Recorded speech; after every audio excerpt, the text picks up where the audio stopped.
Hello students, welcome to my channel vision study IQ. आज का हमारा टॉपिक है पंचायत राज। ये बहुत ही वास्ट टॉपिक है, इसलिए मैंने इसे दो पार्ट में कवर कर दिया है।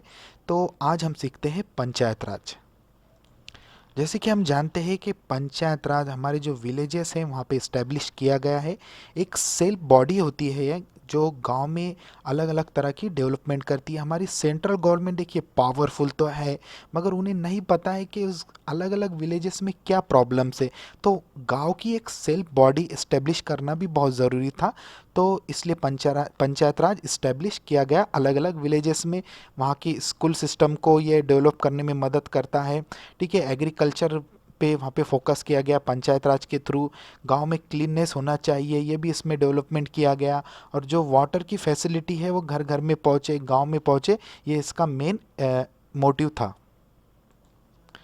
तो ऐसा तो नहीं है कि पंचायत राज हमारा देश जब आज़ाद हुआ, ठीक है, हमें आज़ादी मिली उसके बाद ये इस्टेब्लिश किया गया। बहुत पहले से ये सिस्टम, जब हमें आज़ादी भी नहीं मिली थी उस टाइम से ये सिस्टम था।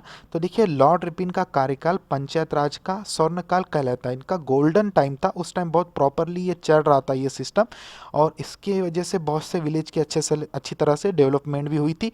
कब था इनका कार्यकाल? 1880 से 1884 का इनका कार्यकाल गोल्डन टाइम माना जाता है लॉर्ड रिपन का। तो हमारे कॉन्स्टिट्यूशन में article 40 of part 4 of the constitution directive principle में आता है, state that the state will establish village panchayat. ठीक है, तो इसमें बताया गया है कि कोई भी state will establish village panchayat. तो ये आर्टिकल 40 हमें याद रखना है, और पार्ट 4 में ये मेंशन है। तो सेम देखिए वही इन्फॉर्मेशन यहाँ हिंदी में भी है, मगर देखिए ये मेंशन तो किया गया था कि पंचायत राज, देखिए इसमें स्वतंत्र प्राप्ति के बाद भारतीय संविधान के भाग 4 के नीति निर्देशक तत्व के अनुच्छेद 40 में ग्राम पंचायत के गठन और शक्ति का प्रदान करने की बात कही है। पर पंचायत राज संस्था को कोई संवैधानिक दर्जा नहीं दिया गया था। ठीक है, उसको कोई संवैधानिक दर्जा, कॉन्स्टिट्यूशनल, उसको इम्पोर्टेंस नहीं दिया गया था उस टाइम। हमें ये इसमें ये याद रखना है। मेंशन किया गया था कि कोई भी स्टेट विल एस्टेब्लिश पंचायत राज। तो पंचायत राज जो है ये महात्मा गांधी जी का ड्रीम था कि हमारे जितने भी विलेजेस हैं वहाँ पे एक सेल्फ बॉडी हो, एक सिस्टम हो जो वहाँ की जो प्रॉब्लम्स है विलेज की उसे सॉल्व करे। बाद में इसे ये जो नाम दिया गया था जवाहरलाल नेहरू के थ्रू दिया गया था। ठीक है, तो ये इंपॉर्टेंट पॉइंट्स है कि इसे पंचायत राज नाम किसने दिया? पंडित जवाहरलाल नेहरू ने। और ये ड्रीम था महात्मा गांधी जी का। देखिए, विलेज के डेवलपमेंट के लिए पंचायत राज से पहले भी कुछ ऐसी संस्था, ऑर्गेनाइजेशन बनाई गई थी गवर्नमेंट के थ्रू। ठीक है, जैसे उसमें से हम देखेंगे सीडीपी, कम्युनिटी डेवलपमेंट प्रोग्राम 1952, और नेशनल एक्सटेंशन सर्विस 1953। तो ये जो ऑर्गेनाइजेशन बनाई गई थी ये फेल हो गई थी, ये इतना गांव को डेवलप नहीं कर सकी। तो इसके स्टडी के लिए कि ये एक्चुअली क्या रीज़न था इनका फेल होने का, क्या रीज़न था इस ऑर्गेनाइजेशन का, तो उसके लिए देखिए, to study the reason of failure of this programme, बहुत ही इंपॉर्टेंट कमिटी है ये, बलवंत राय मेहता कमिटी 1957 में ये बनाई गई इसके फेलर की स्टडी करने के लिए, और हम क्या और बेहतर कर सकते हैं ये इसमें बताया गया इस बलवंत राय मेहता कमिटी में। पंचायत राज से रिलेटेड कई कमेटी बनाई गई, उसमें से कुछ इम्पोर्टेंट कमेटी हम इस वीडियो में स्टडी करेंगे जो एग्ज़ाम के पॉइंट ऑफ व्यू से बहुत ही इम्पोर्टेंट है। जैसे कि देखिए, Balwant Rai Mehta committee, Ashok Mehta committee, one by one है ये, देखिए डेट के हिसाब से। उसके बाद G V K Rao committee, L M Singhvi committee, Thungon committee और गाडगिल कमेटी। तो ये जितने भी कमेटी है, 6 कमेटी, ये पंचायत राज के पॉइंट ऑफ व्यू से बहुत ही इम्पोर्टेंट है। एक के बाद एक कमेटी आई और उन्होंने अपने अलग अलग कुछ पॉइंट्स रखे कि इस तरह से गांव का सिस्टम होना चाहिए, इस तरह से डेवलपमेंट होना चाहिए। तो हम ये इसकी प्रॉपरली इसकी स्टडी इस वीडियो में करेंगे। देखिए, फर्स्ट नंबर पे बलवंत राय मेहता कमेटी थी, 1957 में इसे इस्टेब्लिश किया गया। तो ये इम्पोर्टेंट कमेटी है पंचायत राज से रिलेटेड, इस पे कई क्वेश्चन आए हैं, तो मैंने वही इस वीडियो में कवर किए हैं। एक्चुअली इसकी स्टडी अगर हम करने जाते हैं उसमें बहुत सारे पॉइंट्स हैं, मगर मैंने इम्पोर्टेंट इस वीडियो में कवर किए। देखिए, 3 टायर सिस्टम, इस बलवंत राय मेहता कमेटी ने 3 टायर सिस्टम की सिफारिश की थी। अब देखिए क्या होता है 3 टायर सिस्टम। देखिए जिला parishad at the district level पे होना चाहिए उन्होंने कहा था। उसके बाद panchayat samiti at the block level और gram panchayat at the village level, यही उनका 3 टायर सिस्टम था जो इन्होंने इसकी सिफारिश की थी। यहाँ पे इलेक्शन की प्रोसेस कैसी होनी चाहिए, देखिए इनडायरेक्टेड इलेक्टेड और डायरेक्ट इलेक्शन होना चाहिए, ठीक है। और इसमें देखिए एडवाइजरी बॉडी थी और एग्जीक्यूटिव ये बॉडी थी। तो आगे हम इसे समझेंगे, बस हमें यहाँ पे इतना याद रखना चाहिए कि बलवंत राय मेहता कमेटी ने 3 टायर सिस्टम की सिफारिश की थी, ठीक है। और वो किस तरह का देखिए इसका स्ट्रक्चर था, zila parishad at the block at the district level, panchayat samiti at the block level और gram panchayat at the village level. तो इस तरह से इसका स्ट्रक्चर था। इसके और इम्पोर्टेंट पॉइंट हम देखेंगे। तो बलवंत राय मेहता कमेटी की प्रॉपरली स्टडी करने से पहले हमको पंचायत राज से रिलेटेड कुछ इंपॉर्टेंट पॉइंट है, वो हम पहले डिस्कस करेंगे। देखिए Rajasthan was the first state to establish panchayat raj on 2 October 1959 in Nagaur district Rajasthan adopted the 3 tier system. तो फर्स्ट स्टेट वो थी राजस्थान था जिसने पंचायत राज सिस्टम एस्टेब्लिश किया था। कब किया था, 2 अक्टूबर को किया था 1959 में। कहाँ किया था, उनकी कौन सी डिस्ट्रिक्ट में किया था, राजस्थान की नागौर डिस्ट्रिक्ट में। इसने किस तरह का पंचायत राज सिस्टम अडॉप्ट किया था, तो 3 टायर सिस्टम। अब 2 ही अक्टूबर को क्यों, तब महात्मा गांधी जी का बर्थडे था। जैसे कि इस इमेज में आपको दिख रहा होगा कि आपको प्रॉपरली और आपके माइंड में ये इमेज सेट हो जाए, इसलिए मैंने फनी इमेज ली है। तो 2 अक्टूबर को महात्मा गांधी जी का बर्थडे था, तब ये एस्टेब्लिश किया गया राजस्थान में। और मोस्ट इम्पॉर्टेंट, ये किसने किया, तो जवाहरलाल नेहरू ने ये इस्टेब्लिश किया, क्योंकि उनको पता था कि ये महात्मा गांधी जी का एक ड्रीम था कि एक सिस्टम हो पंचायत राज सिस्टम के जैसा, जो गांव को प्रॉपरली डेवलप कर सके। तो ये हमारे माइंड में प्रॉपरली बैठ गया है कि राजस्थान फर्स्ट स्टेट था। मगर देखिए एक ट्रिक बनाई है मैंने, क्यों राजस्थान क्यों था फर्स्ट स्टेट। तो देखिए to trick to remember why the Rajasthan was the first state to establish panchayat raj. देखिए Rajasthan has lot of free space to do panchayat all day. तो राजस्थान में देखिए पूरा बहुत सारी स्पेस फ्री होती है, तो वहाँ पे लोग बैठते हैं और कुछ पंचायत करते हैं। पंचायत मतलब गॉसिप होता है। तो एक ट्रिक है कि बहुत अच्छी सी जगह है वहाँ पे लोगों को बैठने के लिए, पंचायत करने के लिए, गॉसिप करने के लिए। तो इससे भी हमको याद रखना चाहिए कि ये फर्स्ट स्टेट था। ये सिर्फ एक फ़नी ट्रिक है, मैंने आपको प्रॉपरली और ये अच्छी तरह से आपके माइंड में सेट हो जाए इसलिए बनाई है। अब हमको ये तो समझ गया कि राजस्थान फर्स्ट स्टेट था, मगर अगर क्वेश्चन आता है कि राजस्थान के किस डिस्ट्रिक्ट में, ठीक है, तो देखिए नागौर डिस्ट्रिक्ट इन राजस्थान में ये इस्टेब्लिश किया गया था। तो आपको एक ऐसा घूम फिर के ट्रिक बना, नाग याद करना है, नाग की एक इमेज माइंड में लाना है कि राजस्थान के नागौर डिस्ट्रिक्ट में। तो और भी हमें इसे याद रखने के लिए देखिए ये क्या कह रहे हैं कि दादा पंचायत राज का इलेक्शन राजस्थान में होना चाहिए, फर्स्ट वाला। डिज़र्ट ही डिज़र्ट है बस, ना मोर पीपल, दारू और चखना कम लगेगा। तो ये एक एडवाइस दे रहे हैं कि वहाँ पे दारू और चखना कम लगेगा, क्योंकि वहाँ पे पॉपुलेशन कम है, क्योंकि वहाँ डिज़र्ट ही डिज़र्ट है। तो ये क्या कह रहे हैं देखिए, ओके राजस्थान में नागौर डिस्ट्रिक्ट में ले लो इलेक्शन, नागौर डिस्ट्रिक्ट में ले लो। तो इस तरह से आपको किसी तरह से भी इसके क्वेश्चन आ सकते हैं, तो ये आपके माइंड में इससे सेट हो जाएगा। तो देखिए फर्स्ट स्टेट राजस्थान जिसने एस्टेब्लिश किया पंचायत राज। अगर क्वेश्चन आता है सेकंड स्टेट, तो वह है आंध्र प्रदेश। थर्ड स्टेट है आसाम। और हमारा महाराष्ट्र है, देखिए 9th नंबर पे आता है। और कब हुआ है, 1 मई 1962। तो आपको फर्स्ट, सेकंड, थर्ड या फिर महाराष्ट्र से अगर आप हो तो आपको पता होना चाहिए कि 1 मई 1962 में हमारे महाराष्ट्र में पंचायत राज सिस्टम इस्टेब्लिश किया गया। तो पंचायत राज देखिए इसकी मैंने मेरे तरफ से एक ट्रिक बनाई है। आई थिंक ये इस वीडियो में मैंने इसे इंसर्ट करना चाहिए था या नहीं करना चाहिए था। अगर अभी कर दिया है। तो मैं आपको बताता हूँ, ये ट्रिक थोड़ी फनी है, मगर आपको 1 नंबर पे, 2 नंबर पे, 3 नंबर पे और 9 नंबर पे किसने ये इस्टेब्लिश किया है, वो एक ट्रिक आपके माइंड में सेट हो जाएंगे। देखिए 1 नंबर पे है तो मिस्टर राजस्थान हमें पता है कि राजस्थान था। तो देखिए एक स्टोरी है, मिस्टर राजस्थान नाम का एक पर्सन होता है जो दिन रात बस हुक्का मारता है। तो ये क्या कहते हैं, देखिए, हुक्का मत मारो दादा, मैं भी शराब पीकर और हुक्का मारकर अंधा हुआ हूँ। तो 2 नंबर पे देखिए आंध्र प्रदेश था, ठीक है। तो 1 नंबर पे मिस्टर राजस्थान हुक्का मार रहे हैं, 2 नंबर पे कह रहे हैं कि हुक्का मत का मारो, मैं भी उसकी वजह से अंधा हो गया हूँ, तो आंध्र प्रदेश।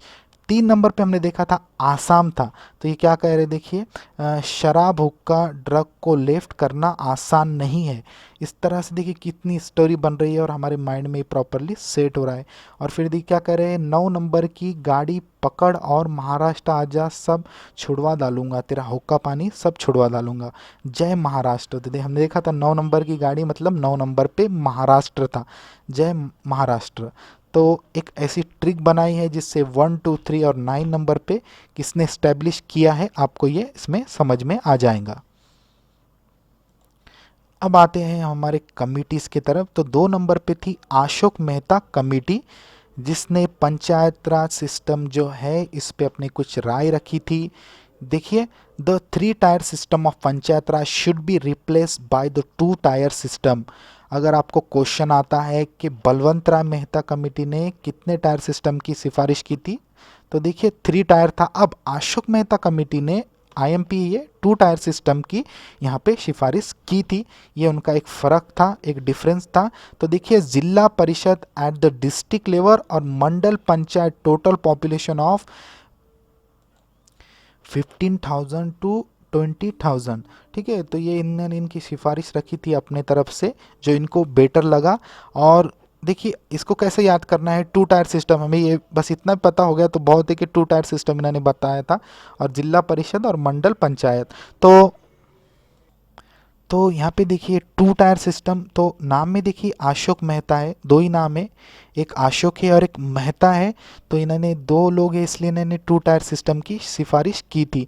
तो ये जो इमेज है ये देखिए मैंने ऐड किया है, इसका इससे कुछ भी रिलेशन नहीं है, बस एक ट्रिक है आपको याद रह जाए। हमें याद रखना है अशोक मेहता, 2 नेम है, तो 2 टायर सिस्टम, जिला परिषद और मंडल पंचायत, ठीक है।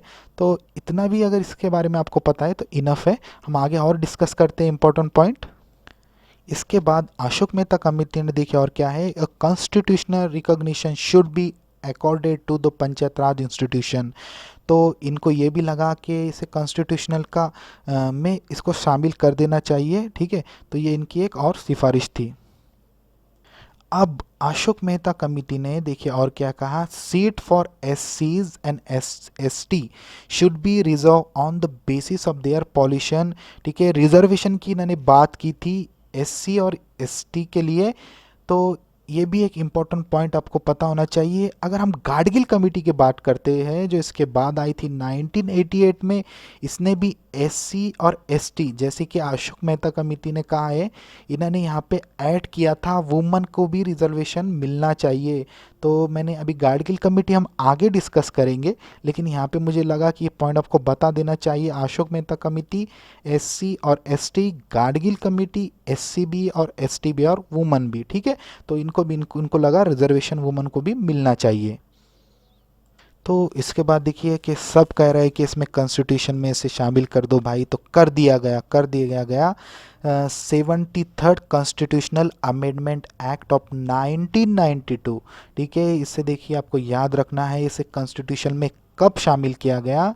तो 73rd constitutional amendment act, amendment क्या होता है, हमारे जो कॉन्स्टिट्यूशन में जो चेंजेस होते हैं, ठीक है, हम कुछ उसमें और चीज़ शामिल कर सकते हैं, कुछ उसमें से निकालते हैं, रेक्टिफाई जो करते हैं उसे कहते हैं अमेंडमेंट।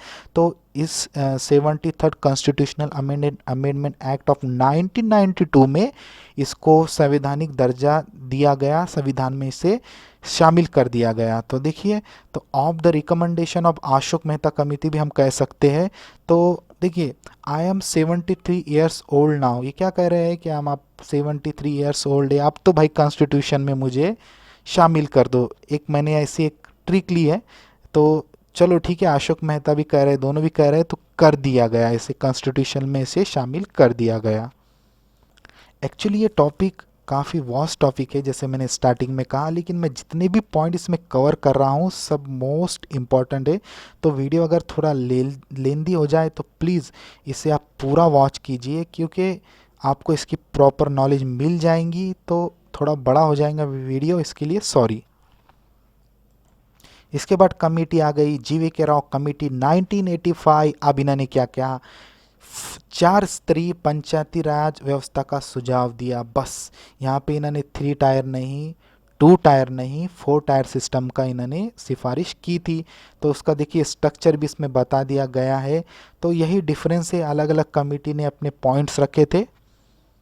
इसके बाद एल एम सिंघवी कमेटी 1986। क्या खास है इस कमेटी में? तो इन 1986 को इसको इस्टेब्लिश किया गया, Rajiv Gandhi government appointed a committee. तो एल एम सिंघवी कमेटी को राजीव गांधी गवर्नमेंट ने अपॉइंट किया था। अब देखिए एल एम सिंघवी और थंगन कमेटी, ये दो ऐसे कमेटी थे जिसने एक ही बात कही थी। क्या थी वो? The panchayat raj body should be constitutionally recognise, protected and reserve. वही बात इन्होंने की है कि इसको कॉन्स्टिट्यूशन का दर्जा दे दो भाई, इसे प्रोटेक्शन दे दो कॉन्स्टिट्यूशन की, ताकि ये एक स्ट्रॉन्ग लॉ बन जाए। ठीक है, तो ये दोनों कमेटी ने ये बात की थी, इसलिए मैंने इसमें इसे कवर कर दिया है। इसके बाद देखिए जेवी के राव कमेटी हम देख रहे थे 1985। तो इसने देखिए क्या कहा था, was appointed by the planning commission इन 1985। तो ये किसके थ्रू अपॉइंट की गई थी ये जेवी के राव कमेटी? Planning commission. कुछ कमेटी देखिए इससे पहले हमने देखा था एल एम सिंघवी कमेटी, देखिए राजीव गांधी गवर्नमेंट ने अपॉइंट किया था। उसी तरह जेवी के राव कमेटी प्लानिंग कमीशन ने इसको अपॉइंट किया था। और एक बहुत अच्छी बात की थी जेवी के राय कमेटी ने, जो किसी और ने नहीं की थी, election to the panchayat raj institution should be held regularly. तो ऐसा नहीं कि पंचायत राज का जो इलेक्शन है कभी भी हो रहा है या फिर नहीं हो रहा है, प्रॉपरली जिस तरह से हमारे अदर इलेक्शन होते हैं ये भी हेल्ड होना चाहिए। पर्टिकुलर इसका टाइमिंग होना चाहिए, जैसे कि 5 साल में इसके इलेक्शन होना ही होना चाहिए, कि वहाँ 4 साल में होना ही होना चाहिए। इस तरह से इन्होंने एक अपनी एक सिफारिश रखी थी। इसके बाद थंगन कमेटी 1988 में ये आई थी। इसने क्या कहा था? The state finance commission should be set up in each state. इसने एक फाइनेंस की इसमें बात की थी। तो यही एक इम्पॉर्टेंट पॉइंट था थंगन कमेटी का। हम आगे और भी देखते हैं कि किस कमेटी ने क्या कहा था। देखिए थंगन कमेटी ने क्या कहा था? The panchayat raj body should have a fix tenure of 5 years। ठीक है, तो इन्हें कहा था फिक्स इसका एक 5 year का इसका ड्यूरेशन होना चाहिए। यहाँ पे देखिए जीवी के राव कमेटी ने क्या कहा था? Election to the panchayat raj should be held regularly. इसका इलेक्शन रेगुलरली होना चाहिए, मगर इन्होंने ऐसा नहीं कहा था कि 5 साल ही होना चाहिए। ठीक है, 5 साल के बाद होना चाहिए। तो इसके बाद ये जो इसकी कसर थी ये हमारे थंगन कमेटी ने पूरी कर दी थी, हमारे थंग बली ने इसे पूरी कर दिया था। देखिए SRK will live in our village for 5 years। ठीक है, तो SRK को मैंने इससे इंटरलिंक कर दिया है।